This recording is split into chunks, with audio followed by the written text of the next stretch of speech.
Okay, this is a tutorial by Ryan Bowen and Dan Mcintosh on how to animate a door in UDK.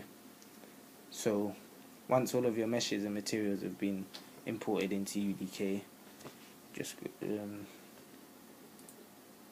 go from there. Yeah, we'll go from there. Okay, well, first of all, you need to click on your static mesh, the one you want to import, the door, and when you bring it into the scene, you want to right click anywhere on the scene and go to add interfactor.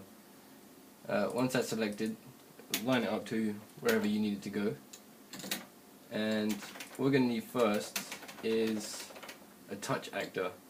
So you right click on the screen, press add actor and add trigger. Then you need to line up the trigger to the door, to your fresh interp actor, and rescale it to a pretty decent range so people can walk into it. Here we go. That'll do. And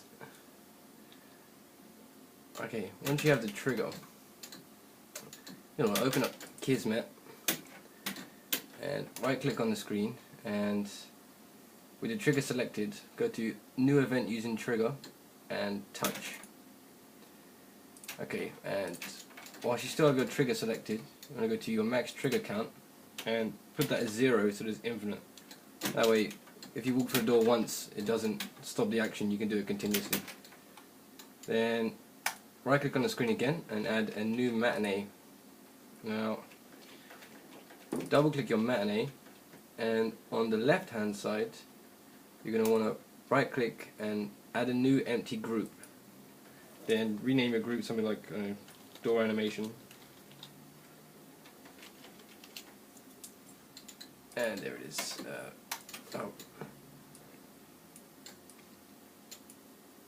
Actually, yeah, you don't want the door selected before you do that.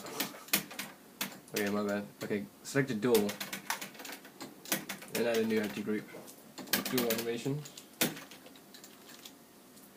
And right click the group and go to add a new movement track. Okay, we're going to want this to be about a second long for this door.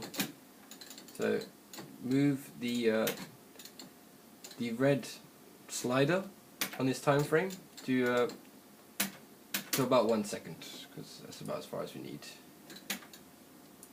And this little black cursor here lets you add in keyframes, and we're only going to want one at the end, so move it to the end and press enter to get a new keyframe.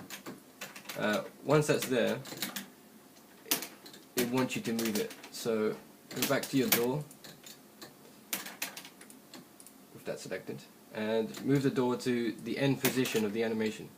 So for this tutorial we're going to want it to be right down here somewhere. Okay, check that's working by clicking on stop and start and see how it looks in reverse. Looks nice. Okay, close the matinee, and in the Kismet you're going to want to connect the trigger touched to the matinee play and the untouched to reverse. So once you touch the trigger, the door opens, and once you move away from the trigger, the door closes. And that should be fine. Now let's test. Remember to make it change it from 0 to 1. What is it? 1 to 0, sorry. Yeah, we did, yeah. So it's infinite. And build all, and it should work fine. Another thing you might want to do as a finishing touch is click on your door and hit F4 to go into the properties, and where it says open sound, closed sound and closed sound, in the content browser, if you go in sound cues on the UDK game, there's 4 sound cues here that you can plug into there, which close start to close sound and close stop to close sound and so on and so on, and yeah, it just makes it a lot nicer. So let's test it out. That straight up doesn't work. Okay, so move down the corridor and success. And that's how to make a working door in UDK.